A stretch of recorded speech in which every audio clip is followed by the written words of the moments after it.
Hello everyone, 2011 में I the snuff movie में आपका स्वागत है। ये कहानी स्नफ नाम के छोटे छोटे जीवों की है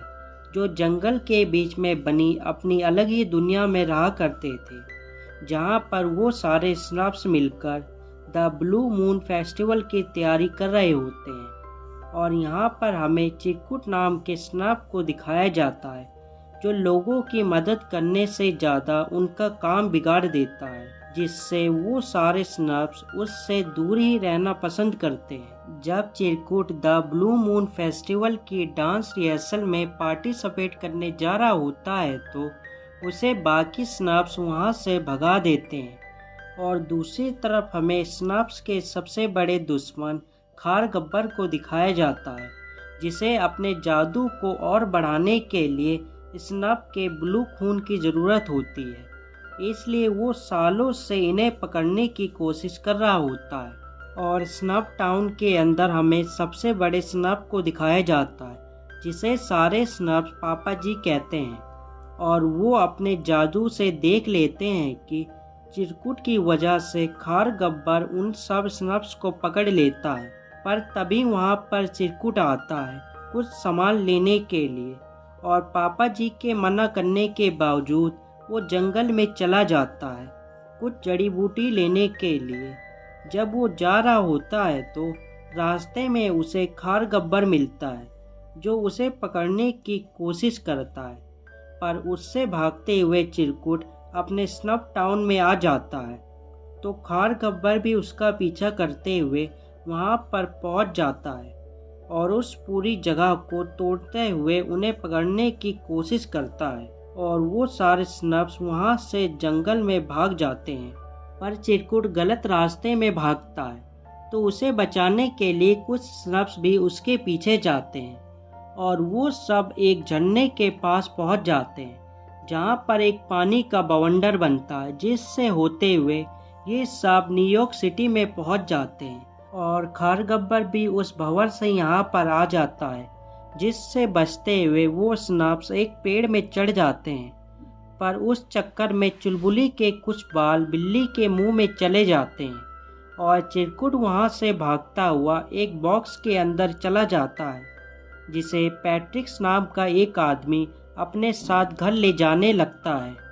तो उसे बचाने के लिए बाकी के स्नफ्स भी उस कार के ऊपर चले जाते हैं और कुछ समय बाद ये उसके घर में पहुंच जाते हैं, जहां पर पहले से उसकी प्रेग्नेंट वाइफ क्रिस होती है। तो बाहर सड़क में हमें खारगब्बर को दिखाया जाता है जो उन्हें पकड़ने के लिए कोई आइडिया सोच रहा होता है, पर तभी चुलबुली के बाल देखकर उसे आइडिया आता है, इसलिए वो एक किले का दरवाज़ा तोड़कर उसके अंदर चला जाता है जादू बनाने के लिए। जब उस बॉक्स से चिरकुट बाहर निकलता है तो उसके पीछे एक डॉग पड़ जाता है,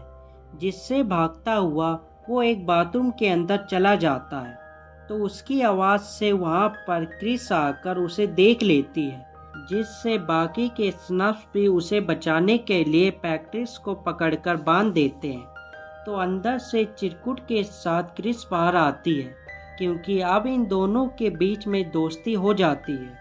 तो ये स्नफ्स उन्हें अपने बारे में बताते हैं कि कैसे ये यहाँ पर आ गए होते हैं, और घर जाने के लिए उन्हें ब्लू मून कब निकलेगा उसका पता लगाना होगा। जब पैट्रिक्स वहाँ से अपने काम पर जाने लगता है तो ये सारे स्नफ्स भी उसका पीछा करते हुए उसके ऑफिस में पहुँच जाते हैं, जिसके बाद वो उन्हें लेकर अपने केबिन में आ जाता है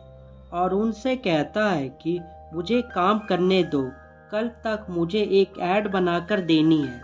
और बाहर खारगब्बर को दिखाया जाता है जो उन स्नफ्स को ढूंढते हुए एक कॉस्मेटिक बनाने वाली कंपनी के अंदर पहुंच जाता है, जहां पर वो अपने जादू से एक लेडी को यंग बना देता है, जिसके बाद उस कंपनी की ऑनर उसे अपने साथ काम करने के लिए मना लेती है। और ऑफिस से पैट्रिक्स अपनी वाइफ को कॉल करके उन्हें स्नफ्स को यहाँ से लेके जाने के लिए कहता है, जिसके बाद वो उन्हें वहाँ से ले जाने लगती है। पर रास्ते में उन्हें एक गिफ्ट शॉप के अंदर एक दूरबीन दिखती है, जिसे लेने के लिए ये सारे स्नफ्स उस शॉप के अंदर चले जाते हैं, जहाँ पर पहले से बहुत सारे बच्चे होते हैं जो उन स्नफ्स को टॉय समझकर उन्हें पकड़ने की कोशिश करते हैं। पर उतने में ही वहाँ पर खारगब्बर भी आ जाता है जो उन स्नफ्स को एक वैक्यूम क्लीनर की मदद से एक एक करके पकड़ने लगता है। तभी पैट्रिक्स आकर उन सब को बचा लेता है, जिसके बाद ये सब घर चले जाते हैं, जहाँ पर पैट्रिक्स अपने बॉस को गलत ऐड भेज देता है। जब सब सो जाते हैं तो पैट्रिक्स पापा जी के पास आकर उनसे बातें करता है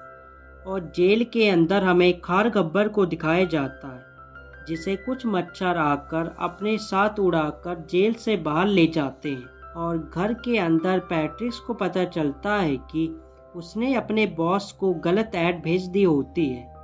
जिसका जिम्मेदार वो उन ब्लू स्नफ्स को मानता है और भागते हुए सीधा अपने ऑफिस में जाने लगता है, जहाँ पर वो देखता है कि शहर में हर जगह उसकी ही ऐड चल रही होती है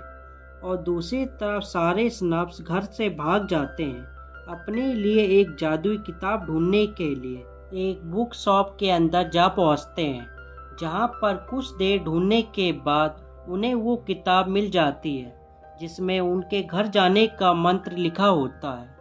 पर तभी वहां पर उनका पीछा करते हुए खारगब्बर आ जाता है उन्हें पकड़ने के लिए, जिससे बचकर ये सब वहां से भागते हैं। पर पापा जी बाकी के स्नफ्स को एक मंत्र देकर वहां से भेज देते हैं, पर खारगब्बर वहां पर आकर पापा जी को पकड़ लेता है और बाकी के स्नफ्स कबूतरों में बैठकर घर में वापस लौट आते हैं। तो पैट्रिक्स के पूछने में वो उन्हें बताते हैं कि खारगब्बर ने पापा जी को पकड़ लिया है, जिसके बाद ये सब एक प्लान बनाकर उन्हें बचाने के लिए चले जाते हैं और एक स्नफ्स अपने जादू से घर जाने का रास्ता खोलने लगता है और बाकी के स्नफ्स खारगब्बर को बाहर बुलाते हैं। जब खारगब्बर बाहर आता है तो वहाँ पर पहले से बहुत सारे स्नफ्स उसका इंतजार कर रहे होते हैं, क्योंकि वो स्नफ्स अपने बाकी के साथियों को भी यहीं पर बुला लेते हैं उनकी मदद करने के लिए। और ये सब मिलकर खारगब्बर के ऊपर हमला करने लगते हैं और प्यारी अंदर जाती है अपने पापा जी को बचाने के लिए, जहाँ पर वो बिल्ली उसे रोकने की कोशिश करती है, पर किसी तरह से वो उन्हें बचा लेती है और बाहर ये सब मिलकर खारगब्बर को रोके रखते हैं। तो एक स्नफ्स खारगब्बर की छड़ी छीन लेता है और उसकी मदद से उसे दूर फेंक देता है, जिसके बाद ये सब बच जाते हैं और अपने जादू से वो दरवाज़ा खोलकर वापस से अपने घर जाने लगते हैं। और इसी के साथ ये मूवी यहीं पर ख़त्म हो जाती है और हम मिलते हैं एक नई मूवी के साथ अगली बार एक बेहतर एक्सप्लेनेशन के साथ। Good bye.